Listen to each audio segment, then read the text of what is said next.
Hello students, today we are going to see the topic effects of electric current. Before going to see the details of this topic, we shall see the two questions given here. Now the first question is, how do we decide that a given material is a good conductor of electricity or is an insulator? म्हणजेच एखादा पदार्थ सुवाहक आहे, उष्णतेचा विद्युत हा सुवाहक आहे का दुर्वाहक आहे, कसं ओळखायचं? तर गेल्या वर्षी आपण याच्या बाबतीत बघितलेलं आहे 9वी मध्ये की इन्सुलेटर म्हणजे काय, कंडक्टर म्हणजे काय, आणि मग त्या संदर्भात इथं रेझिस्टन्स म्हणजे काय हे सुद्धा पाहिलेलं आहे. What is mean by resistance? Resistance म्हणजेच काय, तर opposition to the current is called as resistance. आणि मग त्या संदर्भात आपण कंडक्टर आणि इन्सुलेटरची व्याख्यासुद्धा बघितलेल्या. तर गुड कंडक्टर म्हणजे काय? The conductor has low resistance. The conductor काय आहे, तर त्याला लो रेझिस्टन्स असतो गुड कंडक्टरला. आणि इन्सुलेटरला the insulator has very high resistance. So these two points are very important. Now the second question is, iron is a conductor of electricity, but when we pick up a piece of iron resting on the ground, why don't we get electric shock? म्हणजे लोखंड हे उष्णतेचं सुवाहक असलं तरी खाली पडलेला तुकडा जर आपण उचलला लोखंडाचा, तर मग आपल्याला त्यावेळेला इलेक्ट्रिक शॉक का लागत नाही? तर साधं उत्तर आहे, जरी तो सुवाहक असला तरी ज्यावेळेला आपण तो लोखंडी तुकडा उचलतो त्यावेळेला त्यातनं विद्युतधारा वाहत नसते आणि त्यामुळं आपल्याला इलेक्ट्रिक शॉक लागण्याचा काही प्रश्न येत नाही. तर अशा हे काही उजळणीचे प्रश्न आहेत.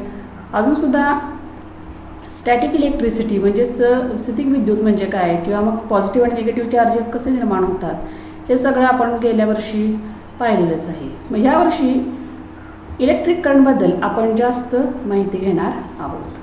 तर आपण आता पुढच्या पॉईंटला जाऊयात. Here observe and discuss. बघा इथं चित्र दिलेली आहेत आणि मग what do we observe in the following pictures in which effects of electric current do you find. या तिन्ही पिक्चर्समध्ये आपल्याला काय काय दिसतंय आणि मग तिथं इलेक्ट्रिक करंटचे काय काय परिणाम आपल्याला दिसत आहेत हे आपण थोडक्यात सांगायचं आहे. तर आता पहिल्या चित्रात आपल्याला इथं वेगवेगळ्या गोष्टी दिसत आहेत की ज्या म्हणजे इलेक्ट्रिसिटीवरती आधारित आहे. इथं लॅम्प, टी व्ही, तर संगणक म्हणजे कॉम्प्युटर वगैरे असे बरेचसे डिव्हायसेस आहेत. त्याच्यानंतर बीमध्ये फॅन आहे, इलेक्ट्रिक फॅन, सिलिंग फॅन आहे, आणि इथे इलेक्ट्रिक बेल आहे. तर अशा पद्धतीने सगळे इलेक्ट्रिसिटीवरची चालणारी उपकरणं आहेत. Then which effects of electric current do you find? तर इथे इफेक्ट्स काय आपण पाहू शकतो किंवा एक्सप्लेन करू शकतो. तर इलेक्ट्रिक लॅम्पमध्ये बघा विद्युत ऊर्जेचं आपल्याला प्रकाश ऊर्जेत आणि उष्णता ऊर्जेत रूपांतर झालेलं दिसतं. इथं सुद्धा टी व्हीमध्ये तेच रूपांतरण आपल्याला पाहायला मिळतं. त्याचप्रमाणे इथं बी अशा अनेक रूपांतरण इथं आपल्याला पाहायला मिळतात. त्याचप्रमाणे बीमध्ये काय होईल की विद्युत ऊर्जेचं electricity is converted into mechanical energy, यांत्रिक ऊर्जेत इथं पाहायला मिळते. इथं सुद्धा विद्युत ऊर्जेचं यांत्रिक ऊर्जेत आणि मग यांत्रिक ऊर्जेचं ध्वनी ऊर्जेत.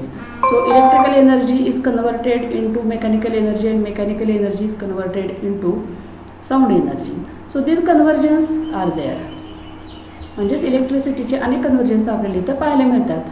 Energy transfer in an electric circuit. मग इलेक्ट्रिक सर्किटमध्ये एनर्जीचं ट्रान्सफर म्हणजे जे एनर्जीचं वहन कसं होत असतं हे पाहण्यासाठी आपल्याला इथे एक छोटीशी ॲक्टिव्हिटी दिलेली आहे. ती ॲक्टिव्हिटी आपल्याला फक्त समजावून घ्यायची आहे. इथं पहा मटेरियल्स आहेत, connecting wires, electrical cells, electrical resistance, voltmeter, ammeter, plug key, आणि मग हे जोडणी त्यांची केलेली आहे. ती जोडणी कशी आहे ते आपल्याला या सर्किट डायग्रामवरून कळेल. So here connecting wires are there, and here the two ends of wire A and B are there. So these are the end points of wire A and B, and within the wire here voltmeter is there, then ammeter is there, resistance, and here the terminal A is connected to positive end of the cell and B is connected to the negative end of the cell. So that is the connection, overall connection. Now what is the description here? If a charge Q flows from A to B, म्हणजेच A पासून B कडे जर चार्जचं वहन होत असेल, आता इथं या ॲरोनं आपल्याला हे वहन दिलेलं आहे पहा. So if a charge Q, तर चार्जला नोटेशन Q हे असतं, आपण घेतो, हे आपण गेल्या वर्षी पाहिलेलं आहे. if a charge q flows from A to B, work VQ, V इथं सबस्क्रिप्ट आहे AB, V into Q has been done on Q while going from A to B. म्हणजेच एका बिंदूकडून दुसऱ्या बिंदूकडं या चार्जेसचं वहन होत असताना काय होतंय की वर्क डन होते, म्हणजे कार्य होते. आणि मग ते कार्य कुठलं आहे तर इथं आपल्याला दिलेलं आहे कुठलं तर VQ हे वर्क झालेलं आहे. आणि मी तर रेफरन्ससाठी तुम्ही चॅप्टर 3 स्टँडर्ड 9मधला परत एकदा तो थोडंसं तुमचं नॉलेज रिवाइज करण्यासाठी वाचू शकता. From where does the energy come to this work, the source of energy is the cell. मग आता हे वर्क कुठलंही वर्क करण्यासाठी एनर्जी लागते हे आपल्याला माहीतच आहे. मग हे जो क्यू हा चार्ज इकडून तिकडे वाहिला, ए पासून बी कडे गेला आणि वर्क झालं. मग हे वर्क जर म्हणजे झालेलं आहे तर मग काय तर ती एनर्जी कुठून मिळाली तर इथं एनर्जी कुठून मिळाली हे आपल्याला कळतेच आहे की this is the source of energy. म्हणजे जो सेल आहे तिथून आपल्याला एनर्जी किंवा त्या इथं या इलेक्ट्रिक सर्किटला एनर्जी मिळालेली आहे. The cell gives this energy through the charge Q to the resistance where work VQ is performed. If the charge Q flows from A to B in time t, मग आता charge जो Q आहे तो A पासून B कडे जातोय आणि किती टायमिंगमध्ये जातोय, सपोज T या टायमिंगमध्ये तो जातोय. काय ते टायमिंग आपण इथं धरलं की समजा T हे टायमिंग आहे, तर मग then during that time the energy VQ is given to the resistor. मग आता ही जी एनर्जी आहे तयार झालेली तर हे कुठं जाते किंवा कोणाला दिली जाते तर ही एनर्जी ही ट्रान्सफर कोणाला केली जाते तर त्या रेझिस्टरमध्ये. इथं दिलेलं आहे पहा here during that time the energy VQ is given to the resistor. हे जी VQ ही एनर्जी आहे ती या रेझिस्टरला दिली जाते. मग ह्याच्या पुढं what happens to this energy, या एनर्जीचं काय घडतं किंवा काय होतं. This energy is received by the receiver. त्या रिसिव्हरकडनं ही एनर्जी त्या रेझिस्टरकडनं ही एनर्जी घेतली जाते. This energy received by the resistor and is converted into heat. म्हणजे ही एनर्जी त्या रेझिस्टरकडनं घेऊन त्याचं कशात रूपांतर होतं तर हीट एनर्जी म्हणजे उष्णता ऊर्जेत त्याचं रूपांतरण होत असतं.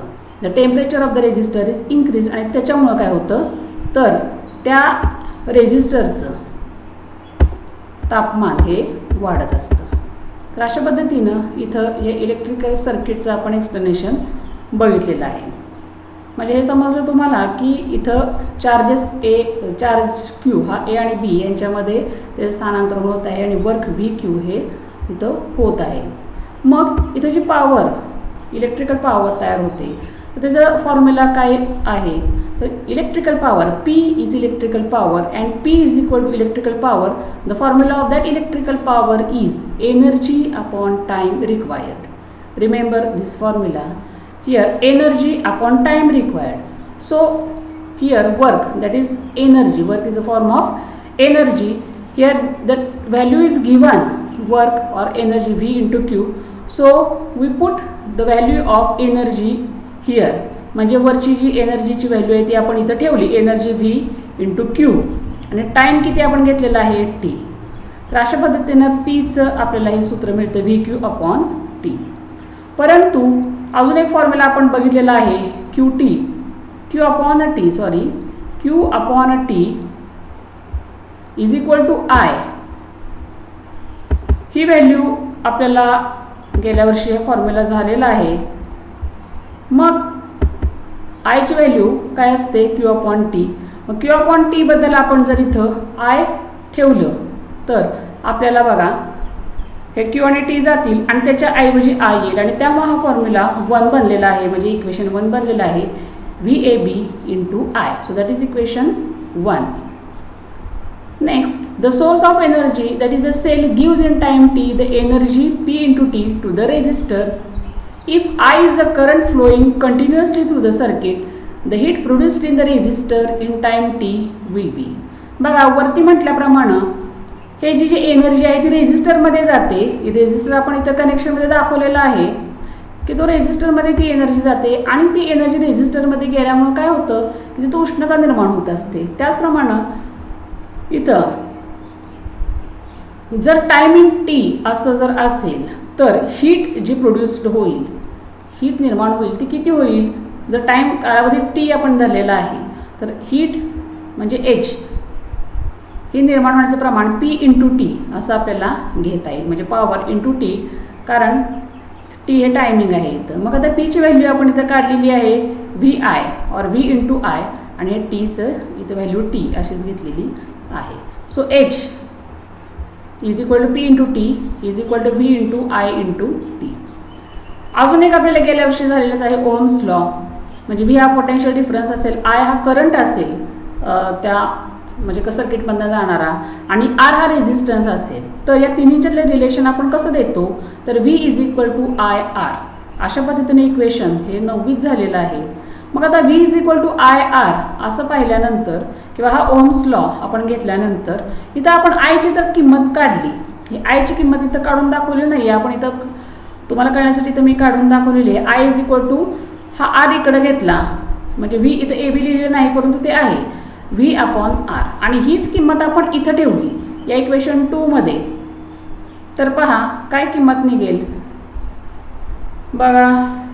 इथं जर तुम्हाला कॅल्क्युलेशन इथं तुम्ही केलं, आयची किंमत व्ही अपॉन आर घातली तर व्ही अपॉन आर घातली तर V into V V square आणि अपॉन आर, आणि हा टी राहिलेला. अशा पद्धतीने इक्वेशन पुन्हा एकदा तुम्ही रफ पेजवरती हे कॅल्क्युलेशन करून बघितलं तुम्हाला हे इक्वेशन येते का पहा. पाठांतर न करता या व्हॅल्यूज इथं घेऊन बघा म्हणजे ते लक्षात येईल. आणि अशा पद्धतीने एचचे इक्वेशन आपल्याला इथं 4th इक्वेशन मिळालेलं आहे.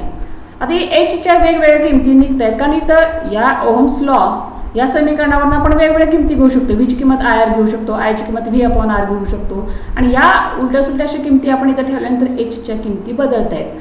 अजून सुद्धा काय की परत एचची किंमत बघा, ही एक एचची किंमत आली, परत V is equal to I R ही किंमत ठेवलेली आहे बघा, व्हीची किंमत आय आर ठेवली तर आपल्याला इथं काय होईल? व्हीची किंमत आय आर मिळाल्यामुळं किंवा आय आर ठेवल्यामुळं काय होणार आहे?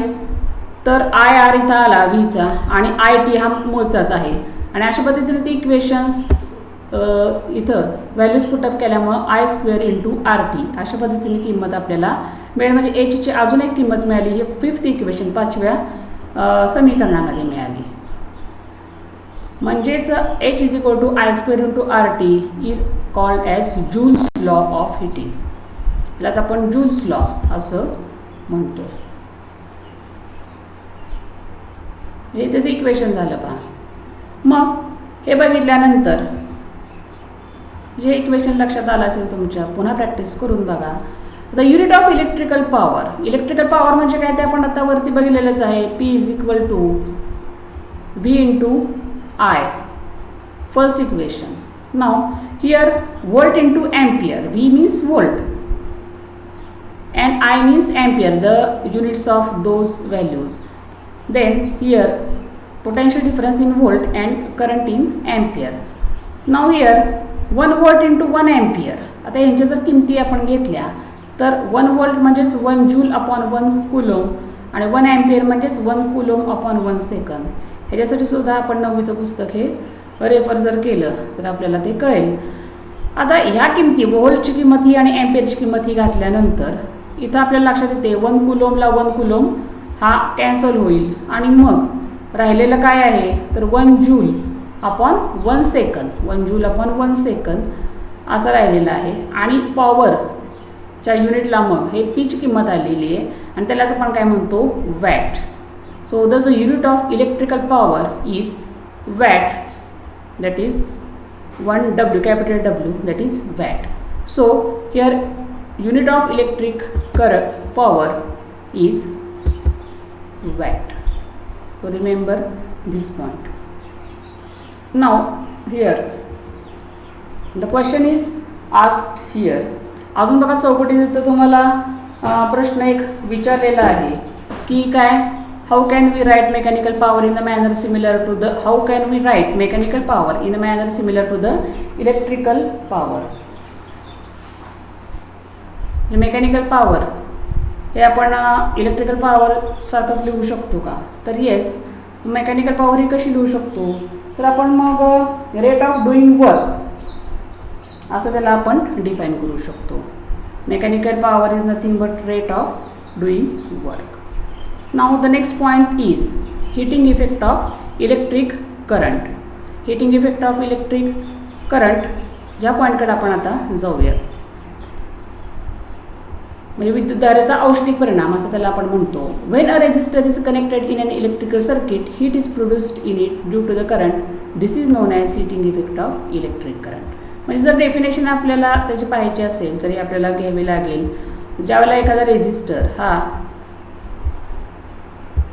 इलेक्ट्रिकल सर्किटमध्ये जोडलेला असेल and heat is produced in it due to the करंटमुळे त्याच्यामध्ये उष्णता निर्माण झालेली असेल तर त्यालाच आपण काय म्हणू शकतो, heating effect of electric current. मग equipment such as water boiler, electrical cooker, electric bulb make use of heating effect of electric current. मग काही इन्स्ट्रुमेंट आहेत की किंवा इक्विपमेंट्स आहेत, काही साधनं आहेत की ज्यांच्यामध्ये heating effect of electric current म्हणजे विद्युतधारेचा औष्णिक परिणाम असं आपण त्याला म्हणतो की त्याचा उपयोग केलेला असतो. मग अशी कुठली उपकरणं आहेत तर ते सुद्धा आपल्याला परीक्षेला विचारलं जातं. मग ती उपकरणं इथं काय दिली आहेत, water boiler, electric cooker, electric bulb. इथं आपल्याला विद्युतधारेचा औष्णिक परिणाम पाहायला मिळतो. इलेक्ट्रिकल कंडक्टर्स हॅव्हिंग, आता इथं काय केलेलं असतं तर electrical conductors having higher resistivity are used here. म्हणजे जास्त रोधकत्व असणारी जे आहेत इलेक्ट्रिकल कंडक्टर्स ते इथं वापरलेले असतात. For example a coil made up of an alloy nichrome is used in electric heater cooker as a resistor. म्हणजे नायक्रोमची वायर, नायक्रोम ह्या ॲलॉय म्हणजे संमिश्र आहे आणि मग त्याची कॉईल ही इलेक्ट्रिकल हीटर कुकरमध्ये वापरली असते. किंवा मग टंगस्टन या धातूचा उपयोग किंवा टंगस्टन धातूची वायर ही इलेक्ट्रिक बल्बमध्ये वापरलेली असते. Which wire is used here? In electric bulb, tungsten wire is used. So this is a question for MCQ. Because of the current, this wire gets heated to nearly 3400 degrees Celsius and emits light. म्हणजे जवळजवळ इथं ही wire जसं तापमान 3400 पर्यंत तापते आणि मग light emit करते. The hot wire also radiates heat to a certain extent. आणि त्यातनं मग उष्णतासुद्धा बाहेर पडत असते. म्हणजे आपल्याला माहीतच आहे की इलेक्ट्रिक बल्बच्या तिथं लाईट तर तयार होतच असते परंतु थोडीशी उष्णतासुद्धा तयार होत असते. तर इथं ज्या कॉईल्स वेगवेगळ्या वापरल्या जातात त्या इथं बघा दिलेल्या आहेत. कॉईलचे प्रकार सोलेनॉइड टाईप, कॉईल, नंतर coil of cooker, coil of heater, वेगवेगळ्या टाईपच्या कॉईल्स इथं दिलेल्या आहेत.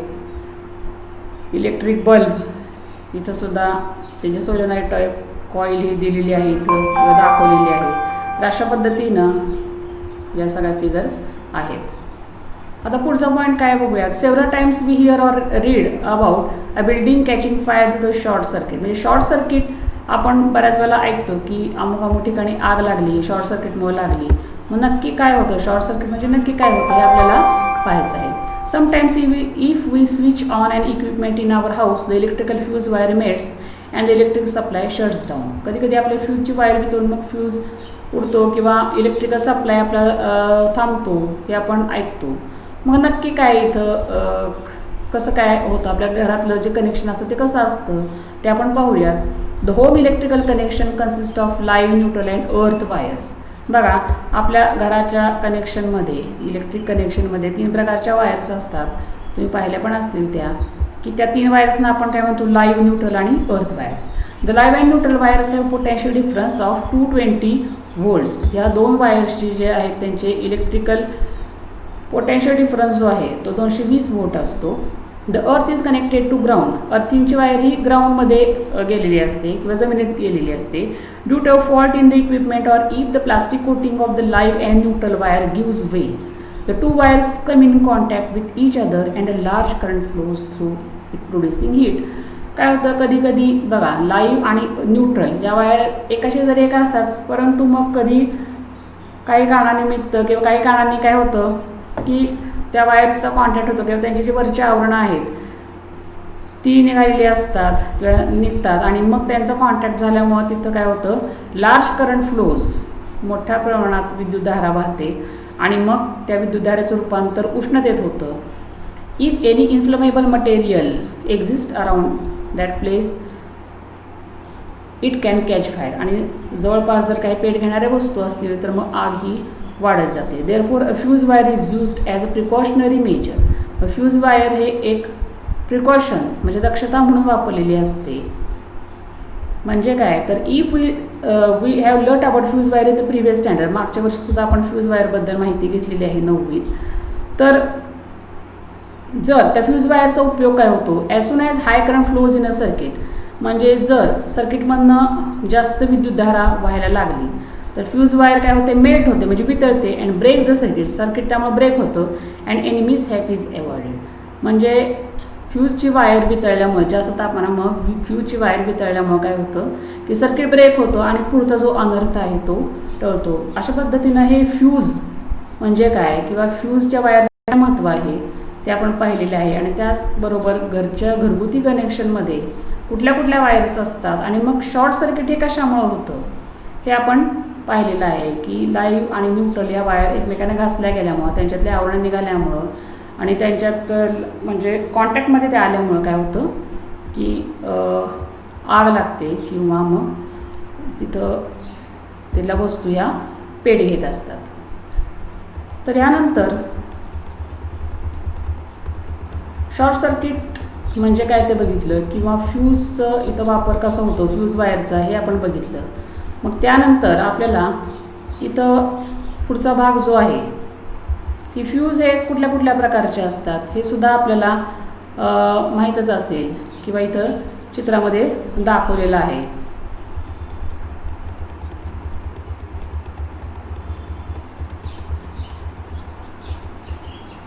Different types of fuses in use. इथे फ्यूजेस आजकाल कुठले कुठले वापरतात हे इथं दाखवलेलं आहे. त्याच्या अगोदर अजून एक मुद्दा आहे बघा, ओव्हरलोडिंग. म्हणजे शॉर्ट सर्किट म्हणजे काय ते पाहिलंच, त्याचप्रमाणे ओव्हरलोडिंग म्हणजे काय हे सुद्धा महत्त्वाचं आहे. तर आता इथं ओव्हरलोडिंगचा अर्थसुद्धा आपण पाहूयात.